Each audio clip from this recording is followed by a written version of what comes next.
Welcome to Tony's online tuning class.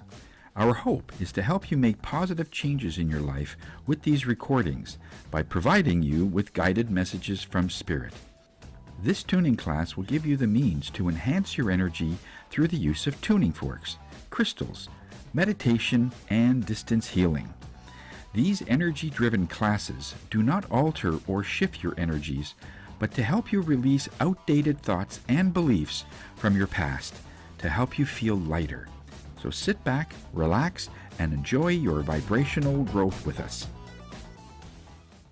And it's amazing that we're working on the heart chakra, which is the most powerful energy center in our body. Obviously, the heart chakra, everything stems from it regarding passion, regarding the things you love to do, the things you don't love to do, and things connect to us.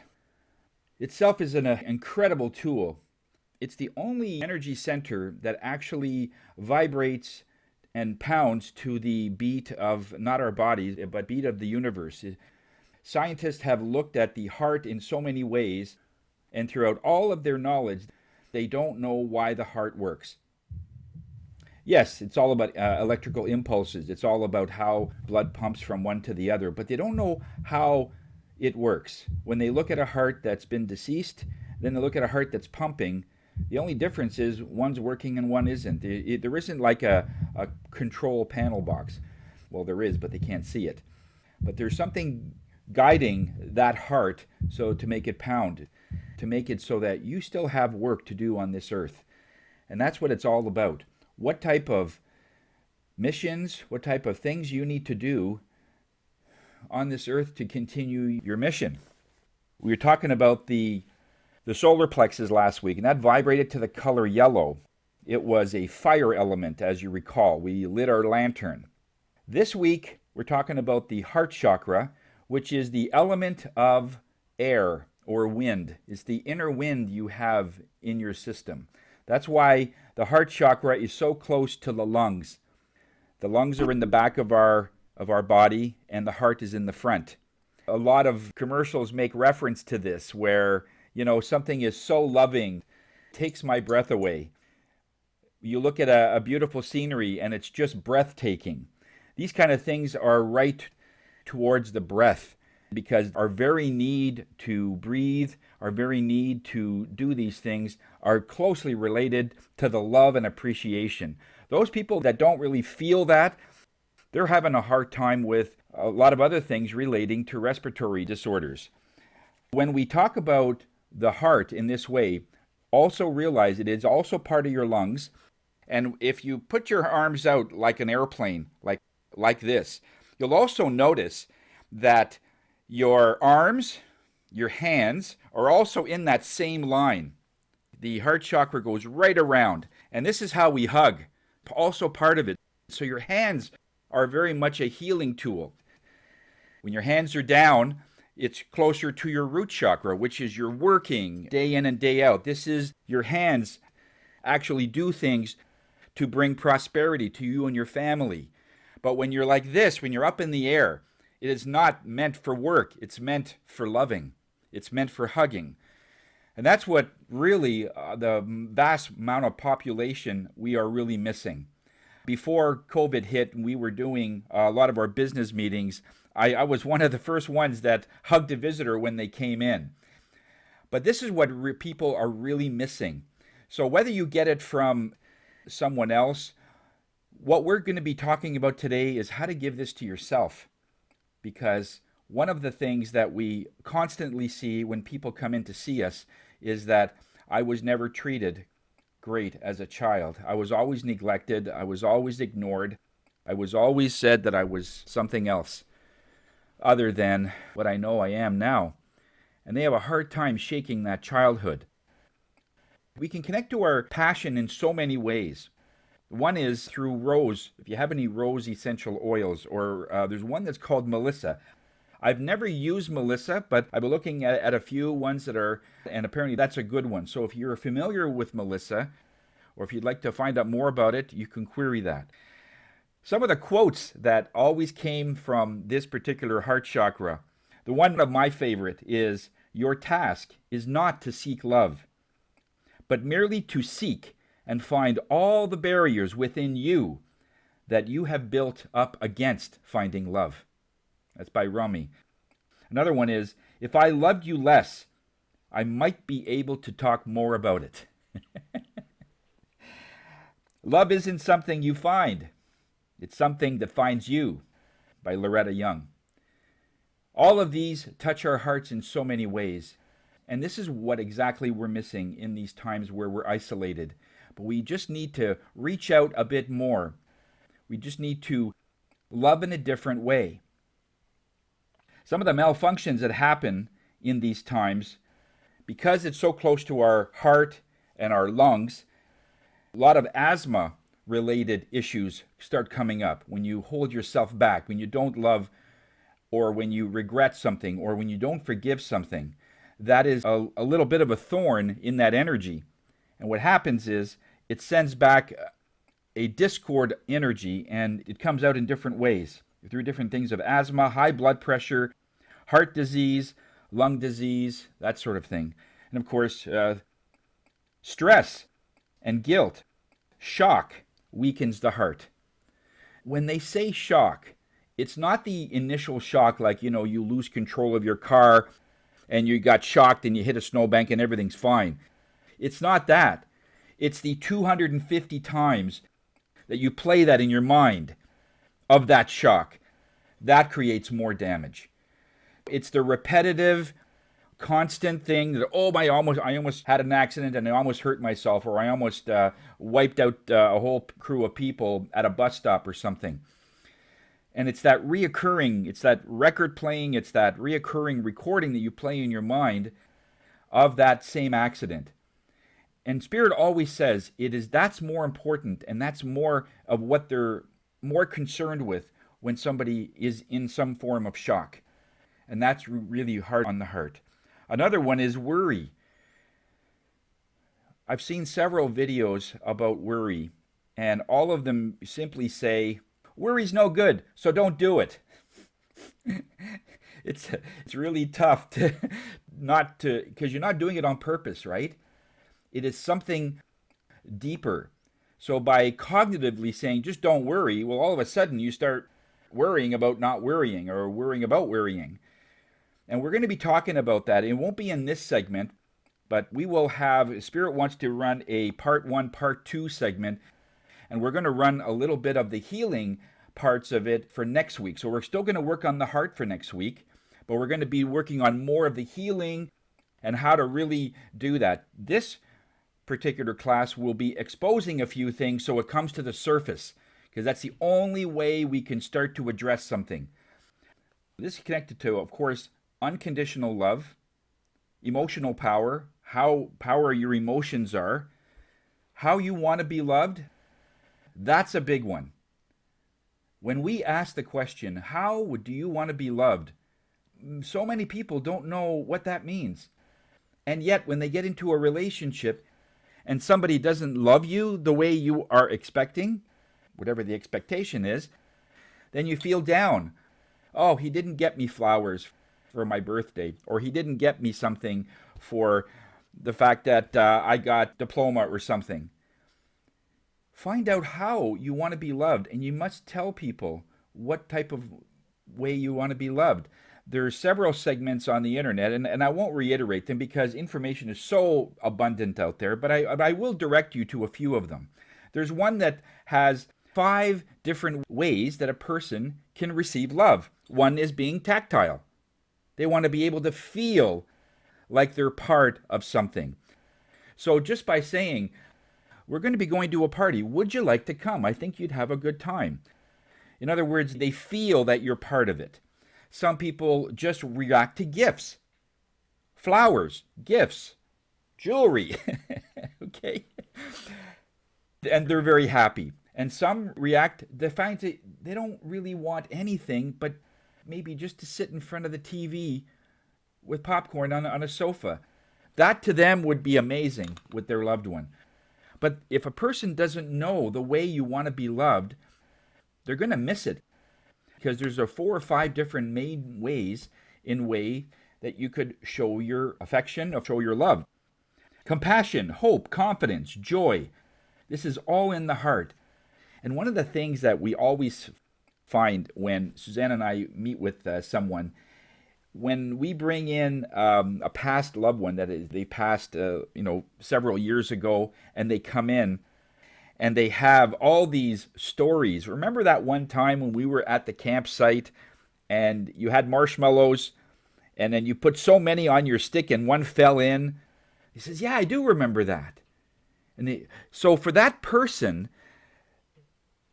even though they're not in a physical body, the memory of that love and that instance goes with you.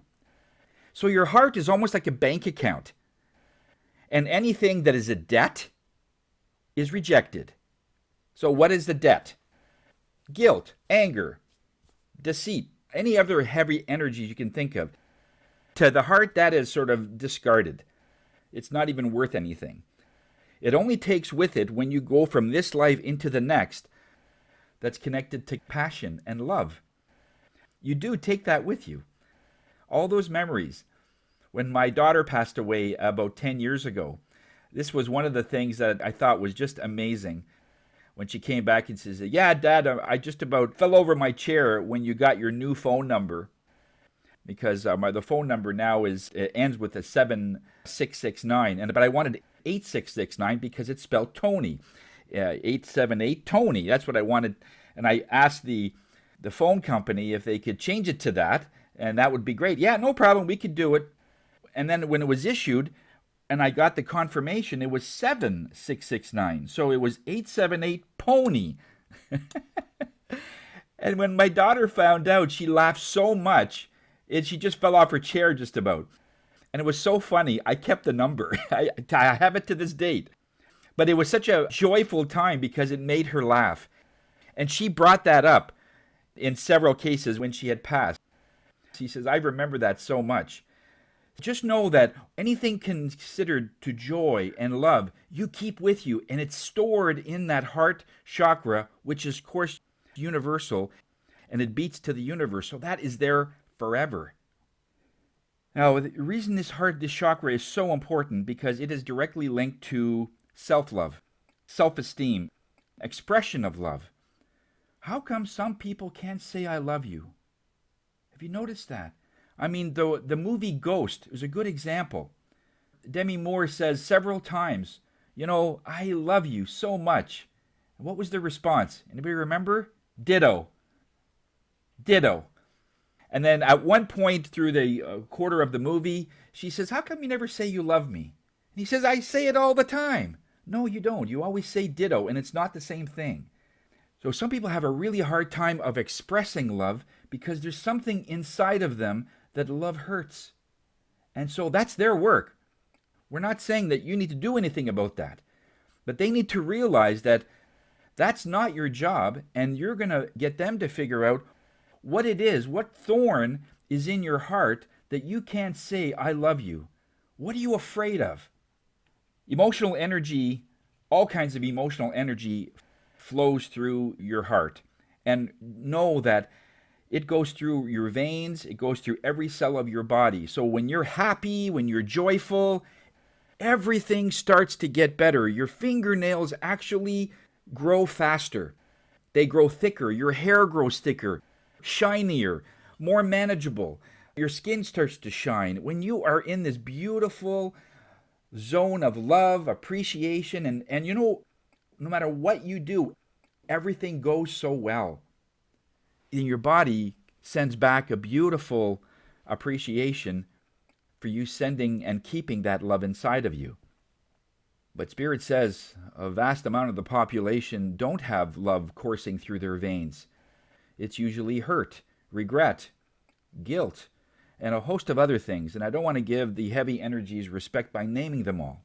The idea is you understand that if it's a heavy energy, doesn't make you feel very good, then just know that it's coursing through your veins and it is actually a physical detriment to your physical body.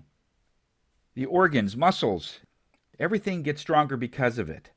Now our culture, I was reading this in a couple of articles, our culture, it's not that we can't do it as humans, but this particular culture that we have, we're still learning to heal and deal with our past.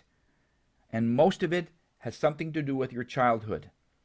That's why when we addressed that in our sacral event a couple of weeks ago, this one is a continuation. It's like it keeps going. The action was last week, and this is a continuation and a readdressing of what happened, what's going on with the childhood that you might be holding on to. Even if you had an amazing childhood, everything was given to you, there was still parts in there that perhaps in school you weren't treated that great, or the coach might have said something to you that was off. Whatever it was, there was not something that you really feel proud of. Or maybe you did become physically, mentally, emotionally balanced, and you'll find out in your own way. So it is a continuation. It's not the only thing. This also creates, when you keep everything inside, it creates a distortion of your self-image, and you end up living in the past. So the things that are going on right now, when was the last time you heard somebody say, yeah, when I'm at work, I feel guilty, especially now that I'm home.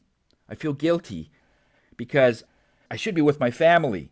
And then when you finally get through a segment where you could take a break, and then you go visit your family, you feel guilty because now you're not working, making money. So in other words, you're never in the right place. You're always in the past. And that's just the first sign. When we start looking at it deeper, they're living 10, 20, 30 years ago, but they're not cognitively thinking that, no, I don't think I'm living there. But when we look at it vibrationally, you're not living in the now. If you're working right now, you do the best work you can right now. When it's off and you're with your family, be with your family. Give them that respect of your full attention. And that way you're living right now rather than in the past. And the future's coming. People always are so worried about the future. A couple of things about the imbalance of this chakra. It finds numerous faults in themselves. You give somebody a compliment. Hey, you look really beautiful today. I love that sweater. Oh, I don't know. I got a hole back here. In other words, they're always putting themselves down. They can never take a compliment, because a compliment means that somebody loves what you do, or loves the way you have your hair, or loves the way that you're dressing. They love something about you, and you're rejecting that by saying, oh no, it's okay. Or they'll bounce it back at you. That's my favorite. You look really great today. Yeah, you look really great today. Energy says, Spirit says, if somebody gives you a compliment, you need to hold that compliment in for 30 minutes before you return that to somebody else. And that's tough. Somebody says you're beautiful. I'm beautiful. Now what? What do I do? What do I do? By holding it in, what happens is that energy starts coursing through your veins and starts working on it. And it only takes literally about 2 or 3 minutes for your blood to go from your heart all the way through, because you can do it very, very quickly within like under a minute. But that's why they say 30 minutes, because you need at least 10 or 15 cycles of that to get rid of some of the older, outdated, lower energies that are already in your system that needs to start breaking off. And you need to start challenging, why do I not feel handsome? Why do I not feel beautiful? Why do I not feel powerful or strong? Why? Is because it's an old pattern. And you're changing it by holding that compliment in. In 30 minutes, you can say, oh, by the way, you look good too. That's okay. But don't send it back right away like a BB on a Buick. It just bounces off and it comes back. When we find that people have no emotion, it actually goes into the negative, where people are more jealous of you because they could do it. Their energy knows they could do it. But you've done something, whatever that is. Attained a certain success in your business, attained a certain success in your personal life, whatever that is. And people might see it or think they see it, and they're jealous. And their inability to forgive anyone else. In fact, they become so on the other side, they can become an abuser. So a person that abused them when they were a child, this is where they're saying when a person is abused, their grandfather abused the father and the father abused the son, there's a good chance the son will abuse their son. Unless somebody stops that chain of violence and says, there's no way. I know what it's like to be beaten emotionally or verbally or whatever. I know what it's like to be there. And there's no way on earth that I'm going to do that to my kids. But you take a stand and you change that course of action. And my hat goes off to you if that's what you've done. Way to go, because that chain went from generation to generation. And here's the crux of all this. When we go back, and Suzanne is amazing at this through past life regression, she sees not only the grandfather got abused, but she goes back 16 generations where it started. Back in, the early ages. And one lifetime, and the grandfather was the only one that she saw. But we see 16 other generations. So it just kept going. And when you stop that wave, my hat goes off to you, because it's not easy to not continue that violence, because it's not even your violence anymore. Does that make sense? You're just dumping it onto your kids. To stop that, you're an awesome parent. You're an awesome, because you stop that chain and that flow. One of the things we want to talk about is emotional scars. Spirit really wanted to bring this up because several times over the last few months, they're seeing more and more of the population burying and being embarrassed about emotional scars, things that were told to you, whether it was physical, mental, verbal, whatever it is, it's a scar. These emotional scars are constantly buried by various things. Now, when you go in there, if you've done any meditation at all, and I know a lot of you have been working on yourself and so on, but when you start looking for something, when you just go like willy-nilly and you just say, I just want to relax, you won't see it because you're not looking for it. If I send you into my house, okay, go check out my house. You come out, okay. Did you see the black and blue and the green socks I had in the dresser? Oh, no, I didn't. I wasn't looking for it. In other words, we're going to give you a really laser beam type of thing going into this meditation so that you could start to see what scars that you have. One of the things that are beautiful is that I've noticed that really, really good photographers will never, ever Photoshop wrinkles out of an elderly person or take out marks out of, because that's the map of what they did their whole life. You don't want to hide those. People can't wait until they reach 50, 60, 70, whatever the age is that they feel they need to start hiding and covering up these wrinkles. And it's beautiful. Don't let society dictate how you should be feeling about yourself. These wrinkles are your past, and they're wonderful. When we look at our scars as being joyful, and it gets to the point where it becomes your accomplishments, you've changed the energy of that whole thing altogether, because it's no longer that needs to get hidden away. It's more of something that you can celebrate. How can you celebrate? When you came onto this earth, some of you had birthmarks. What they are is those are scars from another life. I'm just going to get that to sink in. Everything on your body has something to do with something that you've done that was miraculous. And those emotional scars that were handed down, some people have it on their face, some people will have it in their back or on, and they're always hiding it. You don't hide it because it's an accomplishment. But when you find out really, and again, Suzanne's very good at this past life regression style. I can do it as well, but she's a master at it.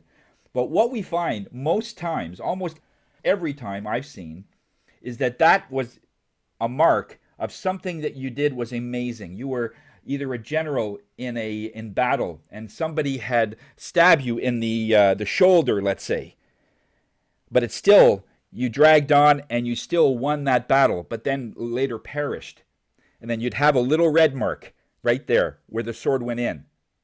And there's always something like that, because you're not only taking care of the scars that you've experienced in this lifetime through your childhood and through all these other things, but you're also dealing with the accomplishments of other lives that you have no recollection of. And your soul is growing as well as your heart. And that's what Spirit wants you to realize, that don't hide your beauty. Don't hide your scars. Celebrate them. I remember one of Leo Buscaglia's wonderful talks he did years ago. He had a heart attack a number of years ago, but when he was a professor of a university of, I believe it was California, and they called him the love professor. In one of his talks, he would say, stop hiding the things that you're embarrassed about. Because the moment you celebrate your fat thighs, a fat thigh lover will come along. So the moment you celebrate anything about your body, there's always somebody that is just loving whatever it is that it's just you are judging yourself. And so you're not preventing that. So that person will never connect to you. And so that's what we're going to talk about today, is these scars. Get comfortable. We're going to introduce this next meditation. What we're going to do is, those of you that are new on this, we're going to do a little color breathing in this one. In the meditation that you're going into, we're going to put yourself in a beautiful place, like always, whatever is good, conducive for you. I want you to breathe in. Now, since we're working on green, put yourself in like the meadow where there's lots of green in that area. And I want you to breathe in white light. When you breathe that in, then I want you to look at your body so that you're like another set of eyes looking at you, and you're seeing your heart. And I want you to start looking for those scars. I posted a picture on our Facebook site, and it showed the heart symbol, and right beside it, a heart with stitches through, signifying scars and so on. I want you to start looking now for those scars. When you breathe in this white light, when you blow out green light, blow over your heart and start blowing off the leaves and the sand and the debris that you have hidden all of these scars over the years. And I want you to expose them, bring them out. Show us your scars. You're showing yourself the scars so that the light can hit it. That's what we're going to do today. You breathe in white light and you keep looking at all of those things around your heart that you've been wounded. Somebody left you at the altar. Somebody didn't show up for your prom. Something that was heartbreaking, or a relationship that just ended. Or somebody in business, basically you really trusted them and you almost regarded them as a brother or a sister, and they left, and they sort of left you high and dry. And you have that anger, guilt, why did I trust this person sort of thing. Bring it out. That's a wound. That's a scar. Because up to this point, you've been sort of burying it. I don't want to talk about it. I don't want to talk. No, let's talk about it. We don't want to talk about it. We want to look at it, and then we will show you next week how to ease it. But right now, we just want it up, over, and we want it to be seen. And you start to keep blowing this wind. Now, this wind is your inner wind. Of course, that's where your lungs are, right? So you breathe in this white light. When you breathe out, it's that wind. For those that are new, sit in a nice, comfortable place where you won't be interrupted. Take a nice deep breath and just start relaxing every part of your body. One thing that will happen, because this heart is so close to your lungs and in the middle of your body, you may feel chilled or cold. The outside of your arms may be cold. So if you want to get a blanket or a sweater, even if you're in a heated room, it will still feel a little cool. Take a nice deep breath, because your energies already know what's about to happen. And start relaxing everything from the top of your body down. If you have to yawn, sneeze, clear your throat, don't hold back. Just go through it and have the biggest yawn you've ever had. And just start relaxing from the top of your head, the skull muscles, bring it all the way down on the inside, and start relaxing your ears, your tongue, your cheeks, your neck. Start relaxing them. And your shoulders, just start relaxing those shoulders. Bring them down a little bit, and you get the world on those things. Just blow it off. Pretend it's a ball of leaves or something, and just blow it off. For the next 20 minutes, you're going to be letting this lighten up, and let your hands just hang down by your side so that the weight of your hands you won't even notice. I want you to go down to your chest, and in this chest area, I want you to take a nice deep breath and bring in that beautiful white light. And when you breathe out that green light, and you're breathing it on yourself, on that heart, just see those tension in your chest starts to subside. So it gets lighter and less confining. And then just blow it out until all the air is gone. And you breathe in again, and just spend a little bit of time, another few more seconds on the heart, just to bring that chest muscle so it's relaxed. So the worry is blown out. Then bring it down to your stomach, have your stomach muscles relax. Tell all your organs as you're going through them. Your liver, kidneys, gallbladder, your stomach, your intestines. Just get everything to relax. You won't feel it, but they'll get it. They have that very close communication with you. And they will relax if you tell them. Bringing it down to your hips, down to your legs, really relaxed. And like a flow of water, move it right down to the end of your feet. Now, Spirit is telling me to put 2 openings at the bottom of your feet so that energy could come out. So we could stop making people like bottles, and they contain this energy, and more like a straw where that energy just flows right through. So about the size of a hockey puck, I want you to put that opening at the bottom of your feet where the palm is, between the ball of your foot and your heel. Put those openings in there. Take a nice deep breath. And when you exhale that energy out of your feet. You're intending it to be green, but maybe when it comes out of your feet, you might see something else. And that's okay.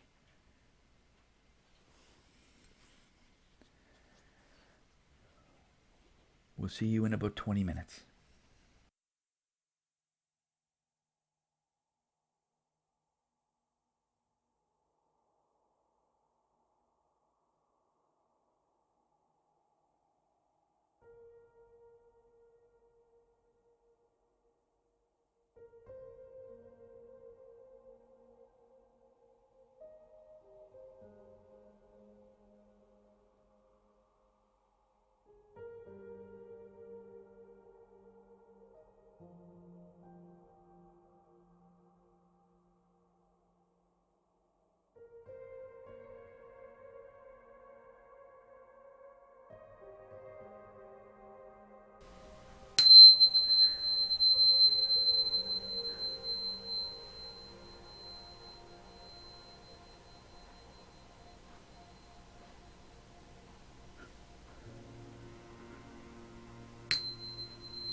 Slowly come back to the state that you're in. Keep your eyes closed. Try and remember what you felt, what you saw. Just before you start coming back, take a look at your scars. What color are they? How big is it? What is growing around it? You've uncovered something that had wanted to be free for a long time. And now it's exposed to the sun.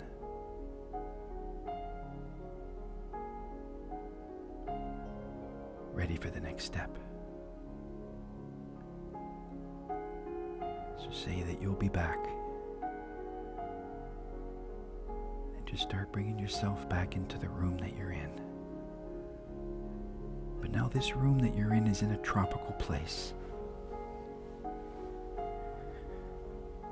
And the ceiling and the walls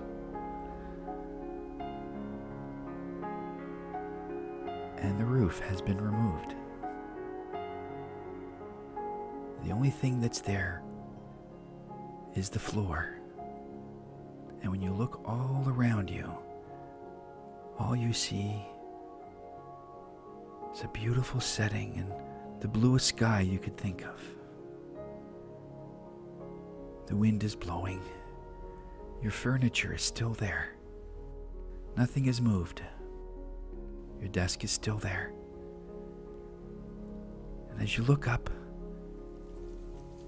admiring the sky, you feel the raindrop on your forehead. Then another drop on your shoulder. And yet another drop on your thigh. And it's really starting to rain. You're in the open, just like your scars are now in the wide open space. Just take it all in. And it's really starting to rain now. The chair that you're in is getting soaked. The desk, bookshelves, the carpet, the floor. It's really, really raining right now. And as you start to look around the room, there's an opening at one side of the room, about the size of a garbage can lid, where all the excess water is going in, on top of flowing outside of the perimeter of this floor. And this water is taking with it everything that you've released in this time we had together. All the heavier energies that were ready to go and washed away is now being taken away. And the rain is warm. So invigorating. It's like a shower. A hot shower. And you're smiling.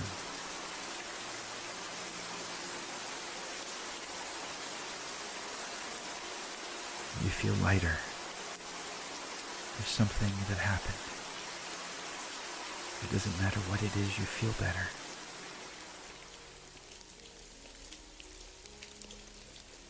And as you look up at the sky as it's raining on you, it starts to subside. It's getting less and less. And it's still sunny, even though it's raining like this. But it's really invigorating. And it goes right down to a drizzle. Then all of a sudden, the rain stops. And it is high noon. And that rain, since it's gone, is now the sun can come out to shine its warmth and light everywhere on this platform you have wherever it is.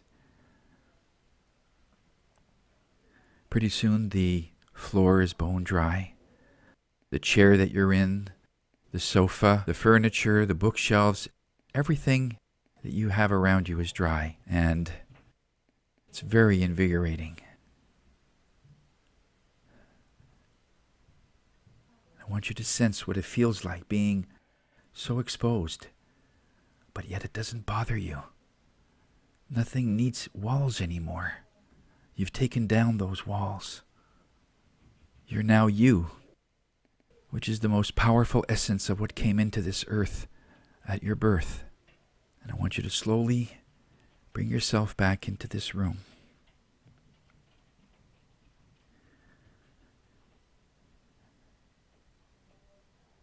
And to give thanks to your body for these times of isolation. Your body has to work so much harder. Your heart has to pump so much more blood with oxygen and different nutrients and has to compensate for the lack of exercise, the lack of sunshine, and even the lack of nutrition in some cases. There's so many things your body doesn't have yet. It's a master at replicating whatever it needs to keep you going. So thank it for that. It's a marvel of a vehicle. It's a vehicle that was given to you so that you can do your work here on earth and add to your soul's purpose. You might have come in with birthmarks, and when you leave, you'll be adding to it. And it's wonderful. It shows your resilience, your power. So don't look at it as anything other than that. Show off your qualities, because it is seen already by your best friends. You just need to see it now. Then bring yourself back into the room. Take a few extra breaths just to take care of some of the debris that you have in your energy. And when you're ready, you may open your eyes. Thank you for listening to my online tuning class. Give yourself 24 to 48 hours to process how you are feeling, which gives the body a chance to catch up on what you have cleared today. As these are powerful energy clearing classes that help relax our bodies and assist to reduce stress, if you know of anybody that could benefit from this for future classes, please spread the word. We are located on our Facebook page called Group Tuning Class with Tony, and until next time, namaste.